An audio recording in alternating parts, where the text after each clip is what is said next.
The next mandatory Supreme Court case that we're going to review, and we're going to do it as part of the executive branch unit, even though it's not just about the executive branch, is Citizens United versus FEC, which stands for Federal Election Commission. It's an organization that oversees many of the election laws in this country. And this is the most recent case the College Board makes you know. It's from 2010. And this deals with the influence of money in politics, what we refer to as campaign finance reform. And we're doing it as part of the executive branch unit because we're spending a lot of time talking about presidential elections and things like that. So it's sort of like a natural fit, but it's not just exclusive to presidential elections. All right, so the backstory is that in 2002, there haven't really been a whole lot of laws that Congress has been able to agree on to sort of limit the impact of money in elections. But in 2002, they passed one of them, and it was called the Bipartisan Campaign Reform Act. It's more commonly just known as the McCain-Feingold Act, named after the two senators that came up with the bill. It's John McCain, Republican senator from Arizona, and that's Russ Feingold, who was a Democratic senator from Wisconsin. And they sort of reached across the aisle, agreed that it was in everybody's best interest to sort of limit the corruption that money being involved in politics could potentially bring. So this law did a couple things. The first one is one that doesn't have as much to do with this court case, but does relate to a concept you should still know about for the AP test, is that it ended the collection of soft money. So since the, I guess, 1970s, individuals have been limited in how much they can give right to a candidate, right? They're called hard money donations, but people are constantly looking for loopholes for these regulations. So people figured out that if they were limited in how much they could give to candidate A, they could just give a ton more to candidate A's party, and then candidate A's party could just funnel the money to candidate A, sort of like bypassing those restrictions. That's called soft money, when you give money to the party that then passes it along to the candidate, bypassing those regulations. This law ends that practice. It was challenged in a Supreme Court case on its own, this part of the law, in McConnell versus FEC. That's Mitch McConnell, the current Senate Majority Leader, who challenged the constitutionality of this restriction. And the Supreme Court actually upheld it and said this was a fine sort of limitation to put into place. More specifically, the part of the law that this court case, Citizens United versus FEC, deals with was a restriction that was put on outside interest groups and their ability to spend their own money on like election commercials and media and things like that. The McCain-Feingold Act actually prevented outside interest groups from basically spending money on anything that would be put on TV advocating for or against a candidate within 30 days of an election. All right, so that's the part of the law that's going to be challenged in Citizens United versus FEC. Okay, Citizens United is actually a conservative group that was very much opposed to one of the Democrats in 2008 that was running in the Democratic primary, Hillary Clinton. They were opposed to her getting the nomination for president.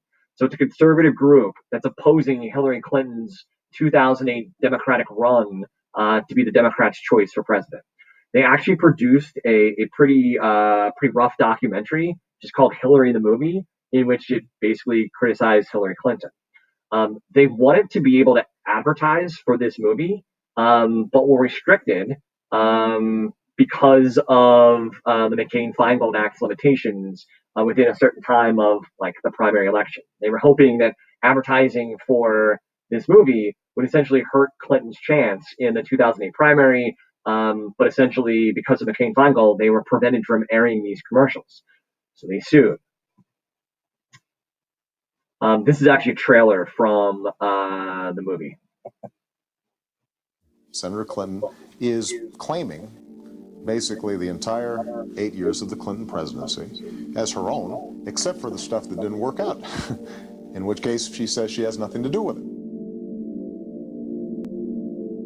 She makes herself sound like she has diplomatic experience, like she has managerial experience, as if she has policy development experience. She doesn't have any of those things. She does not answer questions straight out. I did not say that it should be done. You said yes. You thought it made sense to do it. No, I didn't, Chris. But the point is, what are we going to do with all these illegal immigrants? Unless I missed something, Senator Clinton said two different things in the course of about 2 minutes. She's driven by the power. She's driven to get the power. That is the driving force in her life. She is steeped in controversy, steeped in sleaze. That's Senator Clinton is. So that kind of gives you like just a feel for like the tone of the film, super critical of Hillary, right? But again, the law prevented them from advertising for that during the primary sort of like election. Um, Obviously its intent was to sort of hurt her candidacy. So again, Citizens United, this conservative group, sues. The constitutional connection, the question is, can interest groups be told, like McCain-Feingold did, that they couldn't spend their own money in creating these like election materials? It wasn't like Citizens United was coordinating with any other candidate. They were just spending their own money, essentially putting commercials on TV. They obviously didn't ask any of the other Democratic candidates if they could do this. They just did it because they had an interest in defeating Clinton's election attempt. The connection to the Constitution is actually the First Amendment. And that's because oftentimes the court looks at how people choose to spend their money politically as an extension of free speech.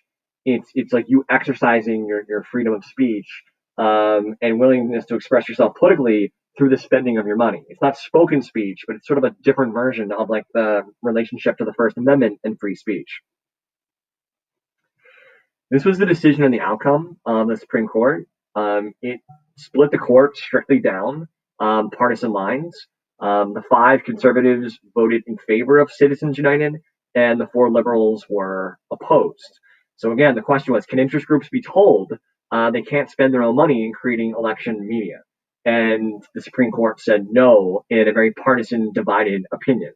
So essentially, this overturned just this aspect of McCain-Feingold and basically took these restrictions off of interest groups.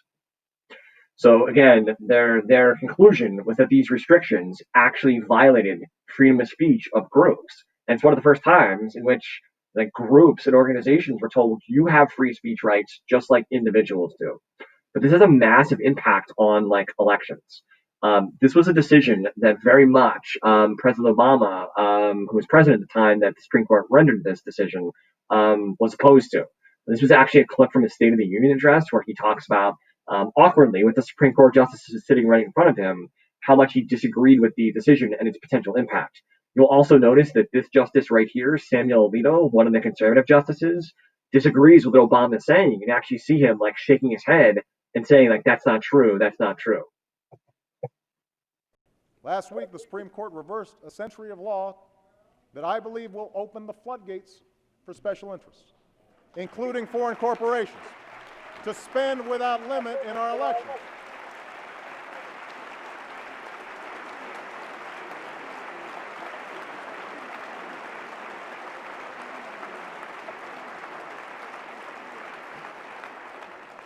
I don't think American elections should be bankrolled by America's most powerful. Last week, the Supreme Court reversed. All right. So you see that Obama was very much, opposed to the Supreme Court's ruling, and then obviously Alito taking issue with what Obama had said during his State of the Union address.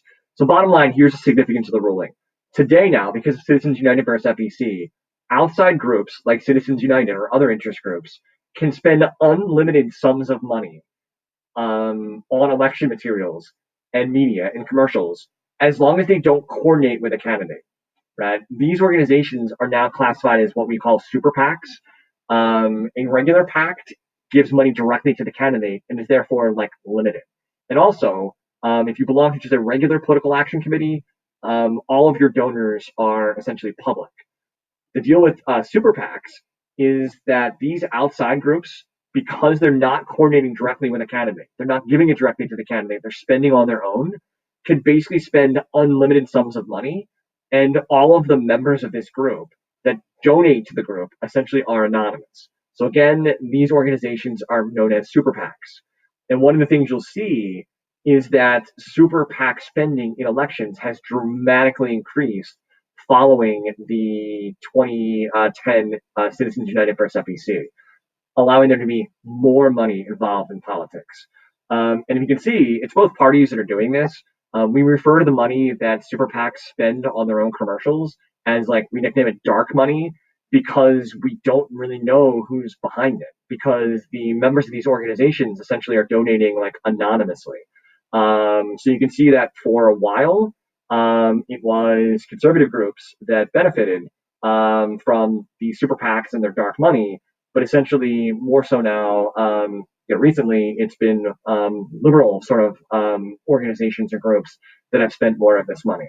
So the bottom line is, it just has made money more influential in sort of elections as a result of this ruling. Because again, as long as they're not coordinating with the candidates, they can spend unlimited sums of money. And that's also by election law. Why, when you see a commercial, it tells you at the end who's responsible for it. If the candidate essentially is saying that they are responsible for it, I am Donald Trump and I approve this message, or I am Joe Biden and I approve this message, you know then that that's coming right from the candidate's funds.